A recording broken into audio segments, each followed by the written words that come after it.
அத்தியாயம் 5. சாந்த் பாட்டீலின் கல்யாண கோஷ்டியுடன் பாபா திரும்புதல். சென்ற அத்தியாயத்தில் குறிப்பிட்டபடி இப்போது முதலில் சாய்பாபா காணாமற் போன பிறகு ஷீர்டிக்கு எங்கனம் திரும்பி வந்தார் என்பதை விவரிக்கிறேன். நைசாம் சமஸ்தானத்தைச் சேர்ந்த அவுரங்காபாத் ஜில்லாவில் உள்ள தூப்காவன் என்கிற கிராமத்தில் சாந்த் பாட்டீல் என்ற வசதியுள்ள முகமதிய பெருந்தகை ஒருவர் இருந்தார். அவர் அவுரங்காபாத்துக்கும் போய்கொண்டிருக்கையில் ஒரு பெண் குதிரையை தொலைத்துவிட்டார். 2 மாதங்கள் பிரயாசையுடன் தேடினார். ஆனாலும் காணாமல் போன அக்குதிரையை பற்றி கொஞ்சமும் தகவல் பெற இயலவில்லை. ஏமாற்றத்துடன் குதிரை சேணத்தை தன் தோளில் போட்டுக்கொண்டு அவுரங்காபாத்திலிருந்து திரும்பிக் கொண்டிருந்தார். 4½ காத தூரம் பிரயாணம் செய்த பின்னர் ஒரு மாமரத்தின் அருகில் வந்தார். அதன் அடியில் ஒரு பக்கிரி உட்கார்ந்து இருந்தார். அவரது தலையில் ஒரு குல்லாய் இருந்தது. கஃப்னி என்னும் நீண்ட ஆடை தரித்திருந்தார். கமக்கட்டில் சட்கா என்னும் குட்டையான பருமனான ஒரு தடி வைத்திருந்தார். ஹூக்கா குடிப்பதற்கு தயார் செய்து கொண்டிருந்தார். சாந்த் பாட்டீல் அவ்வழியே போவதைக் கண்டு அவரை தன்னிடத்திற்கு கூப்பிட்டு புகைப்பிடிக்கவும் கொஞ்சம் ஓய்வெடுத்து கொள்ளவும் சொன்னார். அவ்விசித்திர மனிதர் அல்லது பக்ரி குதிரை சேணத்தை பற்றி வினாவினார். சாந்த் பாட்டீல் தனது தொலைந்து போன குதிரையின் மீதிருந்த சேணம் அது என்று கூறினார். அதற்கு அவர் அவரிடம் அருகாமையில் உள்ள சோலை ஒன்றில் தேடும்படி கேட்டுக்கொண்டார். அவர் அங்கே சென்றார். ஆச்சரியத்திலும் ஆச்சரியம், அவர் தன்னுடைய குதிரையை கண்டுபிடித்து விட்டார். அந்த பக்ரி ஒரு சாதாரண மனிதர் அல்ல, ஆனால் ஒரு அவலியா, பெரும் ஞானி என்று எண்ணினார். குதிரையுடன் பக்ரியிடம் திரும்பி வந்தார். ஹூக்கா பிடிப்பதற்கு தயாராகியது. ஆனாலும் 2 பொருட்கள் தேவைப்பட்டன. குழாயை பற்ற வைப்பதற்கு நெருப்பு, சாபி, புகையிலுக்கு பயன்படும் ஒரு துண்டு துணியை நனைப்பதற்கு தண்ணீர்.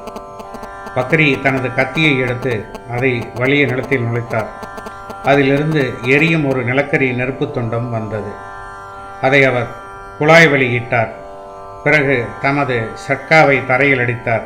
அவ்விடத்திலிருந்து நீர் கசிய தொடங்கியது. சாபி நனைக்கப்பட்டு பிறகு பிழியப்பட்டு குழாயில் சுற்றப்பட்டது. இங்கனம் எல்லாம் முடிந்த பின்னர் பக்ரி ஹூக்கா குடித்துவிட்டு சாந்த் பாட்டீலுக்கும் புகைக்க கொடுத்தார். இவற்றையெல்லாம் கண்ணுற்ற சாந்த் பாட்டீல் வியப்புற்றார். பின்பு அவரை தன் வீட்டிற்கு அழைத்து தனது விருந்தோம்பலை ஏற்றுக்கொள்ளும்படி சொன்னார். மறுநாள் அவர் பாட்டீல் வீட்டிற்கு சென்று சில நாள் தங்கியிருந்தார். பாட்டீல் தூப்காவன் கிராமத்தின் அதிகாரி. அவருடைய மனைவியின் சகோதரரது புதல்வன் கல்யாணம் செய்யப்படவிருந்தான். ஷீர்டியிலிருந்து மணப்பெண் தேர்ந்தெடுக்கப்பட்டிருந்தாள். எனவே ஷீர்டிக்கு புறப்படுவதற்கு பாட்டீல் ஆயத்தங்கள் செய்ய துவங்கினார். பக்ரியும் கல்யாண கோஷ்டியுடன் கூட வந்தார். கல்யாணமும் எவ்வித சிரமமுமின்றி முடிவடைந்து கோஷ்டியும் துப்காவானிற்கு திரும்பியது. ஆனால் பக்ரி மாத்திரம் ஷீர்டியிலேயே இருந்தார். பின்னர் அங்கேயே நிரந்தரமாக தங்கினார். சாயி என்னும் பெயரை பக்ரி எப்படி அடைந்தார்? கல்யாண கோஷ்டி ஷீர்டியை அடைந்ததும் கண்டோபா கோவிலுக்கு அருகில் உள்ள ஓர் ஆலமரத்தடியில் வந்து தங்கினார். கண்டோபா கோவிலின் பரந்த வெளியில் வண்டிகள் அவிழ்த்து விடப்பட்டன. கோஷ்டியில் உள்ளவர்கள் எல்லாம் ஒவ்வொருவராக இறங்கினர். பக்ரியும் கீழே இறங்கினார். இளம் பக்ரி இறங்கிக் கொண்டிருப்பதை பகத் மகள் சாபதி கண்ணுற்றார். உடனே யார் சாயி வரவேண்டும் என்று கூறினார். அதிலிருந்து மற்றவர்களும் அவரை சாயி என்று அழைத்தார்கள். அதிலிருந்து அவர் சாய்பாபா என்னும் பெயரால் அறியப்பட்டார். மற்ற ஞானிகளுடன் தொடர்பு. சாய்பாபா மசூதியில் தங்கத் துவங்கினார். தேவிதாஸ் என்ற ஒரு ஞானி பாபா வருவதற்கு பல ஆண்டுகளுக்கு முன்பே ஷீர்டியில் தங்கியிருந்தார். பாபா அவர்தம் நட்பை விரும்பினார்.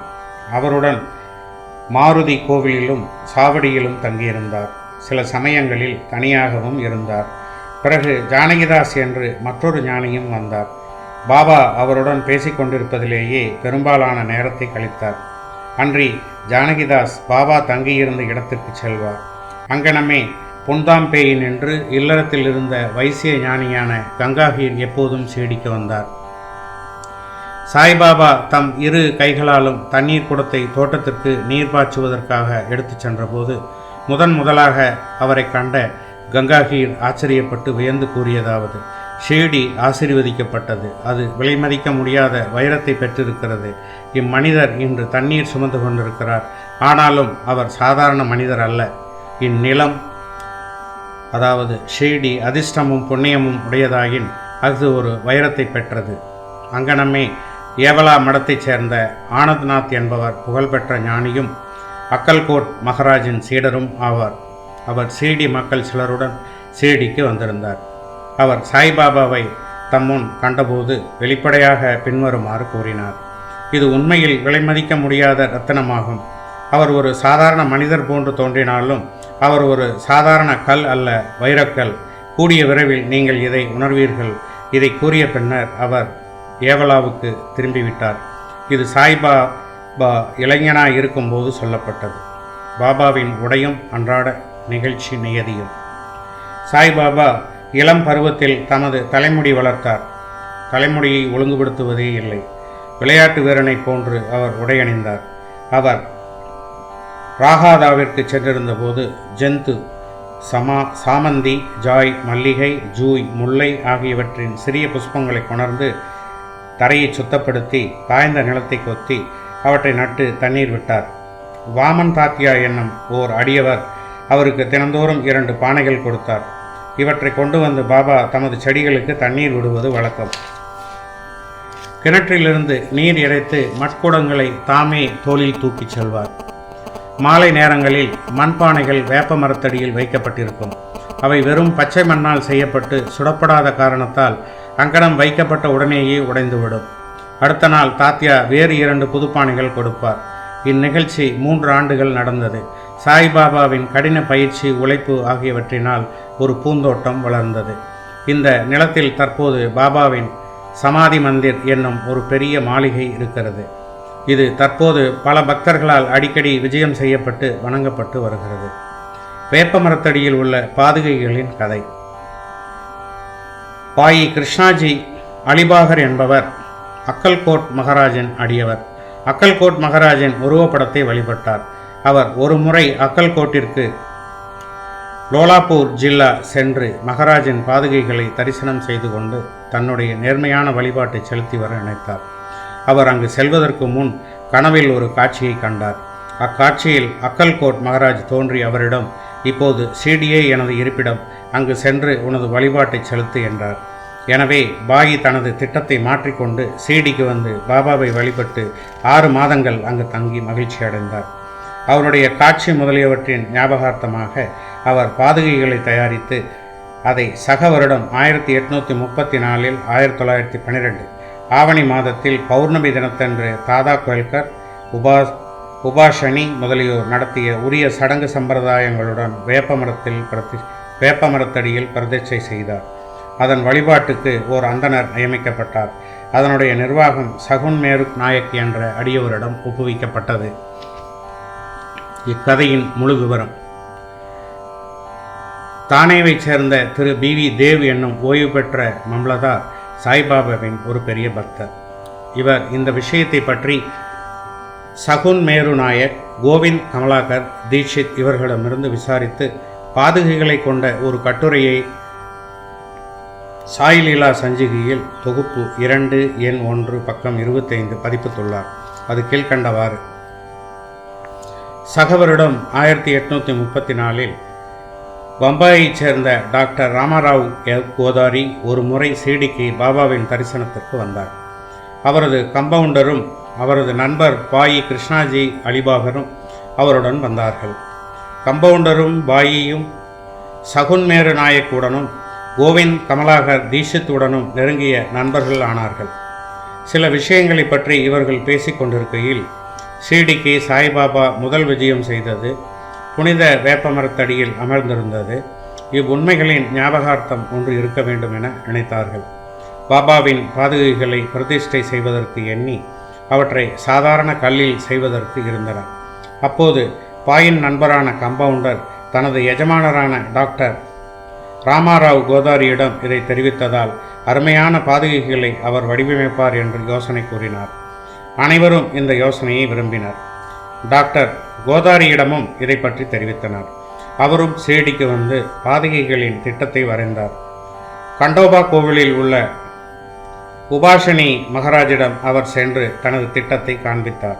உபாசினி அதில் பல முன்னேற்ற திருத்தங்கள் செய்து தாமரை புஷ்பங்கள், சங்கு, சக்கரம், மனிதன் முதலியவற்றை வரைந்து வேப்பமரத்தின் உயர்வை பற்றியும் பாபாவின் யோக சக்தியை பற்றியும் உள்ள பின்வரும் ஸ்லோகத்தை அதில் பொறிக்கலாம் என்றும் யோசனை கூறினார். அந்த ஸ்லோகம் பின்வருமாறு: சதா நிம்ப்ருவஷ மூலாதிவாசாத் சூதாஸ்திராவினம் திக்மத பிரியம் தம்தரும் கல்பவிருஷாதிகம் சாதாயந்தம் நமாமீஸ்வரம் சத்குரும் சாய்நாதம். உபாசனையின் யோசனைகள் ஏற்றுக்கொள்ளப்பட்டு நிறைவேற்றப்பட்டன. பாதகைகள் பம்பாயில் செய்யப்பட்டு ஷிரடிக்கு கம்பவுண்டர் மூலம் அனுப்பப்பட்டன. பாபா அவற்றை ஆவணி மாத பௌர்ணமி தினத்தன்று பிரதிஷ்டை செய்ய வேண்டும் என்று சொன்னார். அத்தினத்தன்று காலை 11 மணிக்கு பாதகைகளை கண்டோபா கோவிலிலிருந்து துவாரகா மாயிக்கு ஜி.கே. தீக்ஷித் ஊர்வலமாக தனது தலையில் எடுத்து வந்தார். பாபா அப்பாதகைகளை தொட்டு இவைகள் பிரபுவின் பாதங்கள் என்றும் அவற்றை வேப்ப மரத்தடியில் பிரதிஷ்டை செய்யும்படியும் கூறினார். இதற்கு முதல் நாள் பஸ்தா சேட் என்ற பம்பாயைச் சேர்ந்த பார்சி பக்தர் ரூ. 25 மணி ஆர்டர் செய்திருந்தார். பாபா இத்தொகையை பிரதிஷ்டை செய்ய கொடுத்து விட்டார். பிரதிஷ்டையின் மொத்த செலவு 100 ஆகியது. அதில் ரூ. 75 நன்கொடைகளினால் சேர்க்கப்பட்டது.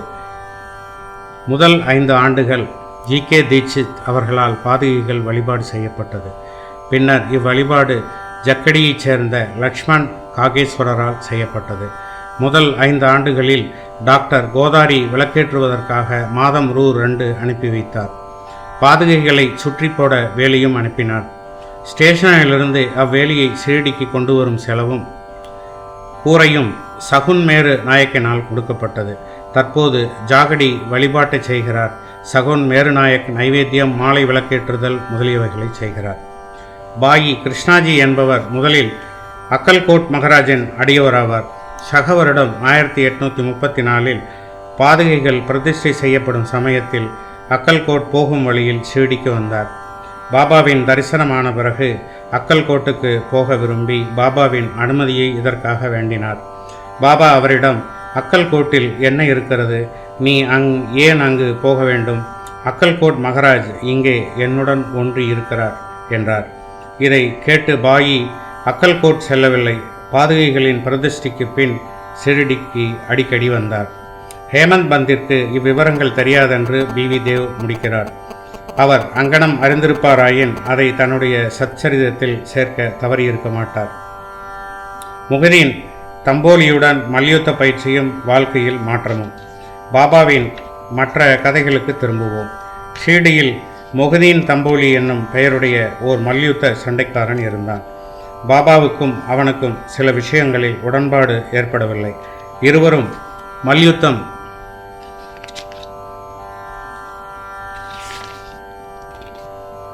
தொடங்கினர். அதில் பாபா தோற்கடிக்கப்பட்டார். அதிலிருந்து பாபா தம்முடைய உடையையும் வாழ்க்கை முறையையும் மாற்றி அமைத்து கொண்டார். மேலாடையாக கஃப்னி அணிந்தார். லங்கோடு இடுப்பு பட்டை அணிந்து தனது தலையை ஓர் துண்டு துணியினால் மூடினார். தம்முடைய ஆசனத்திற்கு ஒரு சாக்கு துணியையும் படுக்கைக்கு ஒரு சாக்கு துணியையுமே உபயோகித்தார். கிழிந்த கசங்கிய கந்தல் உடைகளை அணிவதிலேயே திருப்தியடைந்தார். அவர் எப்போதும் ஏழ்மை அரசுரிமையை விட நன்று, இறைமையை விட மிக மிக நன்று, கடவுள் ஏழைகளின் நிரந்தர நண்பராவார் என்று கூறிக்கொண்டிருந்தார். கங்காகீரும் மல்யுத்தமும் செய்வதில் மிக்க விருப்பமுள்ளவர். அவர் ஒரு முறை மல்யுத்தம் செய்யும்போது ஒரு ஆசையற்ற உணர்ச்சி அவருக்கு ஏற்பட்டது. அப்போது ஒரு குரல் அவரிடம் அவரது உடம்பை துறந்து கடவுளுடன் நிரந்தரமாக ஈடுபடும்படி கூறுவது கேட்டது. எனவே அவரும் சம்சாரத்தை துறந்து கடவுளை நோக்கி திரும்பினார். புன்தாம்பேக்கு அருகில் உள்ள ஒரு ஆற்றின் கரையில் ஒரு மடத்தை ஸ்தாபித்தார். சாய்பாபா மக்களுடன் கலந்து பேசுவதில்லை. அவரை யாராவது கேள்வி கேட்டபோது மட்டுமே அதற்கு பதில் கூறினார். பகற்பொழுதில் எப்போதும் வேப்பமரத்திலேயே உட்கார்ந்திருந்தார். சில சமயங்களில் கிராம எல்லையில் வாய்க்காலுக்கு அருகிலுள்ள ஓர் ஆலமரத்தில் நிழலில் அமர்ந்திருந்தார். மாலை நேரங்களில் அவர் குறிக்கோள் இன்றி நடப்பது வழக்கம். சில நேரங்களில் நீம்காவான் போவார். அங்கு திரையம்பக் டாங்க்லேயின் வீட்டிற்கு போவார். பாபா அவரை விரும்பினார். அவரின் பாபா சாஹேபின் தம்பியான நானா சாஹேபுக்கு இரண்டாவது திருமணம் செய்தும் குழந்தைகள் ஏதும் இல்லை. பாபா சாஹேப் நானா சாஹேப்பை பாபாவின் தரிசனத்திற்காக அனுப்பினார். சில காலத்திற்கு பிறகு பாபாவின் அருளால் நானா சாஹேப் ஒரு புதல்வனை பெற்றார். அதிலிருந்து சாய்பாபாவை பார்க்க மக்கள் கூட்டமாக திரண்டு வந்தனர். அவருடைய புகழ் பரவி அகமத் நகரை எட்டியது. அதிலிருந்து நானா சாஹேப் சாந்தோர்கரும் கேசவ சிதம்பரம் மற்றும் பலரும் ஷீர்டிக்கு வரத் தொடங்கினர். பாபா பகற்பொழுதில் தமது அடியோர்களால் சூழப்பட்டிருந்தார். இரவில் உதிர்ந்து கொட்டும் ஒரு பழைய மசூதியில் படுத்திருந்தார். பாபாவிடம் இந்த நேரத்தில் ஹூக்கா, புகையிலை, ஒரு டம்ளர், தகரடப்பா, நீண்ட கஃப்னி, தலையை சுற்றி ஒரு துண்டு துணி, ஒரு சட்கா முதலிய சிறு சிறு உடைமைகள் இருந்தன. இவைகளையெல்லாம் பாபா எப்போதும் வைத்திருந்தார். தலையில் உள்ள அச்சிறு துணி நன்கு முறுக்கப்பட்ட முடியைப் போல் இடது காதிலிருந்து முதுகில் தொங்கியது. இது பல வாரங்களாக துவைக்கப்படாதது. அவர் எவ்வித பூட்ஸோ காலணியோ அணியவில்லை. நாட்களின் பெரும்பகுதிக்கு ஓர் சாக்கு துணியே அவரின் ஆசனமாகும். ஒரு கௌபீனத்தை அவர் அணிந்திருந்தார். குளிரை விரட்ட எப்போதும் துணியின் புனித நெருப்பின் முன்னால் இடது கையை மரக்கட்டை பிடியின் மீது வைத்தவாறு தெற்கு நோக்கி அமர்ந்திருந்தார். அந்த துணியில் அகங்காரம், ஆசைகள், எல்லா விதமான எண்ணங்கள் ஆகியவற்றை காணிக்கையாக போட்டார். எப்போதும் அல்லாஹ் மாலிக், கடவுளே ஒரே உரிமையாளர் என்று கூறினார். எல்லா பக்தர்களும் வந்து அவரை தரிசித்ததும் அவர் அமர்ந்திருந்ததுமான மசூதியானது 2 அறைகளின் அளவே இருக்கும். 1912க்கு பிறகு ஒரு மாற்றம் நிகழ்ந்தது. பழைய மசூதி பழுது பார்க்கப்பட்டு ஒரு தாழ்வாரம் எழுப்பப்பட்டது. இம்மசூதிக்கு பாபா தங்க வருவதற்கு முன் தகியா என்ற இடத்தில் முஸ்லிம் ஞானியரின் இருப்பிடம் வசித்து வந்தார். அங்கேதான் பாபா கால்களின் சலங்கை கட்டி அழகாக நடனம் செய்து கொண்டு அன்புடன் பாடினார். தண்ணீரால் விளக்கரித்தல். சாய்பாபாவுக்கு விளக்குகள் என்றால் அதிக விருப்பம். அவர் கடைக்காரர்களிடமிருந்து எண்ணெய் வாங்கி மசூதியிலும் கோவிலிலும் முழு இரவு முழுவதும் விளக்குகளை எரிய விடுவது வழக்கம். இது சில நாட்கள் நடந்து வந்தது. பின்பு எண்ணெய் இலவசமாக அளித்து வந்த வணிகர்கள் எல்லோரும் ஒன்று கூடி இனிமேல் எண்ணெய் கொடுப்பதில்லை என முடிவு செய்தனர். வழக்கம்போல் பாபா அவர்களிடம் எண்ணெய் கேட்க போன போது அவர்கள் எல்லோரும் தீர்மானமாக எண்ணெய் இல்லை என சொல்லிவிட்டார்கள். இதை கேட்டு குழப்பமடையாத பாபா மசூதிக்கு திரும்பி வந்து காய்ந்த திரிகளை விளக்குகளில் இட்டார். வணிகர்கள் மசூதிக்கு வந்து என்ன நடக்கிறது என்பதை ஆர்வத்துடன் கவனித்து கொண்டிருந்தனர். பாபா மிக கொஞ்சம் சில துளிகள் மட்டுமே எண்ணெய் இருந்த தகர கோலையை எடுத்தார். தண்ணீரை அதில் ஊற்றி குடித்தார். இவ்விதமாக அதை நிவேதனம் செய்த பிறகு தகர டப்பாவில் தண்ணீரை மறுபடியும் எடுத்து எல்லா விளக்குகளிலும் அதனையே நிரப்பி கொளுத்தினார். வணிகர்களுக்கு ஆச்சரியத்தையும் பயத்தையும் விளைவிக்கும்படியாக விளக்குகள் எரியத் தொடங்கின. இரவு முழுவதும் எரிந்து கொண்டிருந்தன. வணிகர்கள் தங்கள் செய்கைக்கு மனம் வருந்தி பாபாவிடம் மன்னிப்பு கேட்டுக்கொண்டனர். பாபா அவர்களை மன்னித்து எதிர்காலத்தில் அதிக உண்மை உள்ளவர்களாக இருக்கும்படி கேட்டுக்கொண்டார். போலி குரு ஜவஹர் அலி. மேலே குறிப்பிட்ட மல்யுத்தம் நடந்த 5 ஆண்டுகளுக்கு பின்னர் ஜவஹர் அலி என்னும் பெயருடைய பக்ரி தன் சீடர்களுடன் அகமத் நகரிலிருந்து ரஹாதாவுக்கு வந்து வீரபத்ர சுவாமி கோவிலுக்கு அருகில் உள்ள பக்கலில்